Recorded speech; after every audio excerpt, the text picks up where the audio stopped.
Nós vivemos em uma época de constante adaptação, seja na sociedade ou seja no wrestling. E um tema que muitas vezes é abordado, mas nunca se chega a um consenso, é o intergender wrestling. Mulher lutando contra homem, homem batendo em mulher e esse tipo de coisa. Muitos se perguntam os motivos para a WWE nunca querer se meter dentro dessa área. Uma coisa que as empresas independentes acabam praticando. No vídeo de hoje, eu, Menino Tanaka, venho trazer a minha ótica sobre esse tema. Mas só quando o meu DJ, por favor, colocar a vinhetinha!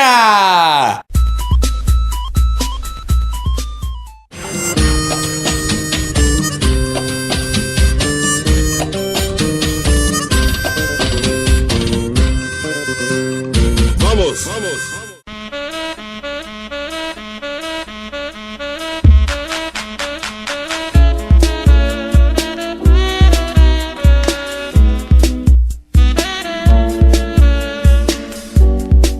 Se ainda não ficou muito claro esse conceito do que é o intergender wrestling pra você, é simplesmente uma luta envolvendo um homem e uma mulher, não como uma Mixed Tag Team Match. Um pouco diferente desse conceito, porque não tem a obrigatoriedade do homem sair do ringue quando a mulher tiver, ou da mulher sair do ringue quando o homem tiver, enfim. O intergender, ele acaba sendo alvo de muita polêmica, justamente por ter essas duas visões discrepantes que, pasmem, não estão erradas. Ou seja, se você é favorável ou desfavorável, você tá certo. Quando a gente fala da linguagem do wrestling em si, é mais do que normal ver que muitas mulheres acabam treinando em academias que só tem homens. Um exemplo disso é a própria Princesa Suhehit do Mae Young Classic, que ela participou agora do Mae Young Classic. Ela treinou numa academia que só tinha homens. E para se trabalhar neste gênero de wrestling, você tem que fazer um treino específico, justamente com os homens,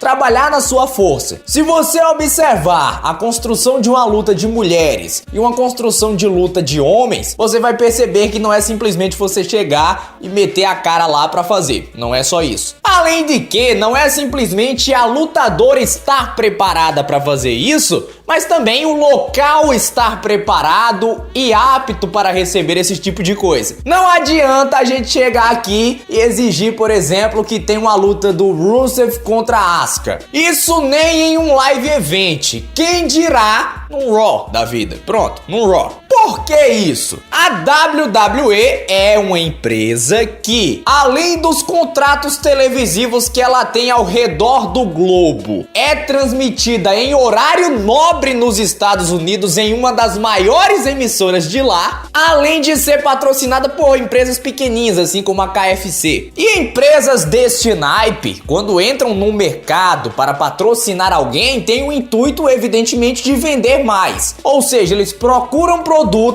que fujam de polêmicas com grupos de pessoas para que o seu produto, a imagem dos produtos que eles estão vendendo, não seja prejudicada. Então, meus amiguinhos e minhas amigolas, com toda a certeza que existe neste mundo, a WWE com certeza não vai estar imersa em polêmica nunca. Porque quando eles se envolvem em polêmica, isso os prejudica monetariamente. As doletas param de cair na conta. Então o Intergender Wrestling apresenta-se como uma alternativa para o produto independente, uma vez que eles não têm tanta repercussão. E mesmo assim ainda rola treta. Um tempo atrás, na Beyond Wrestling, teve uma luta entre a Kimberly, que é a Abby Leif, agora no território de desenvolvimento da WWE, contra o Chris Dickinson. Essa luta aí teve um final muito forte na visão das pessoas que a assistiram, e até parecia que a Kimberly tinha se machucado por conta de como o Chris Dickinson aplicou seus golpes. Não houve nada de mais grave,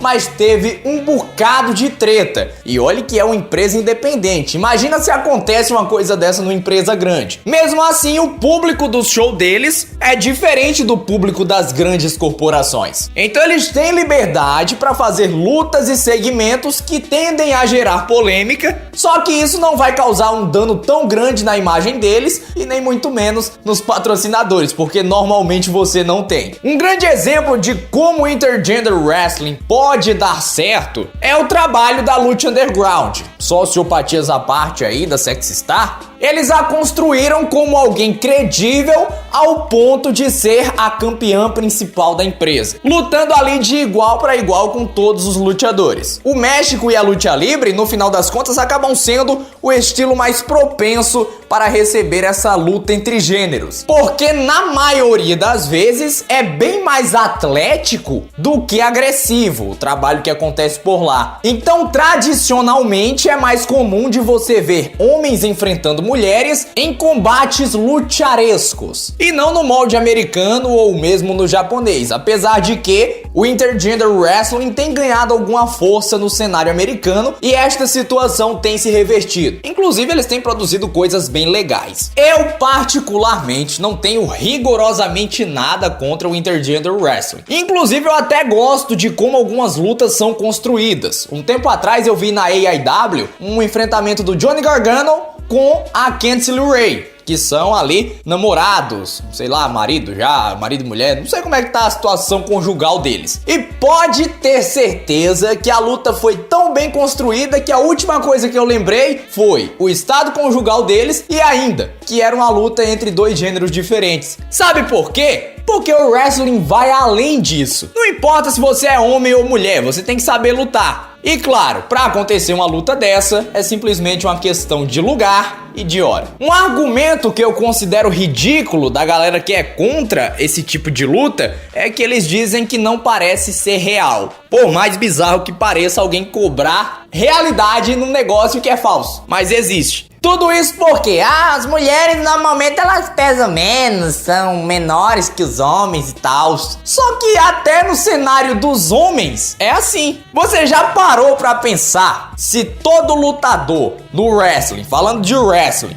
só pudesse enfrentar lutadores do peso dele? E se só quem fosse maior ou pesasse mais acabaria vencendo? Seria uma porcaria, eu garanto. Muitos lutadores, inclusive, conversa de bastidores assim, bomba, TV Fama, dizem que não vão enfrentar mulheres, eles se recusam a pegar esse tipo de booking, porque isso pode manchar a imagem deles em bookings futuros. Enquanto isso, a gente vê aí o Joey Ryan, que faz 8.000 lutas dessas por ano, em 8.000 empresas diferentes, ganhando dinheiro pra caramba, enfrentando mulheres e fazendo um pirocóptero. Então será realmente que faz um dano à imagem deles? Eu não acho. Não dá pra gente exigir que o wrestling seja como na década de 80. Naquela época lá que o Andy Kaufman fazia lutas contra mulheres, dizia que era o campeão intergender. Então, esse tipo de coisa que acabou sendo, inclusive, precursora do Intergender Wrestling de hoje. Mas aquilo ali era bizarro. Não é algo normal pra se acontecer em 2017. É claro que o Intergender Wrestling, assim como o wrestling também, pode gerar controvérsias e interpretações que na verdade não condizem com aquilo que foi passado. Não dá pra gente prever a cabeça de quem assiste o wrestling e como eles irão reproduzir isso, se é num textão ou então quebrando uma mulher no meio da rua. Então tem que ser tomado esse cuidado. Mas se você é um fã, você vai atrás. É simples. Seja lá onde estiver acontecendo, aonde estiver sendo postado, se é só no torrent, você tem que matar uma galinha preta e dedicar o seu sangue para chegar no seu computador, enfim, não tem nada a ver, você vai atrás. E isso não se aplica somente ao intergender.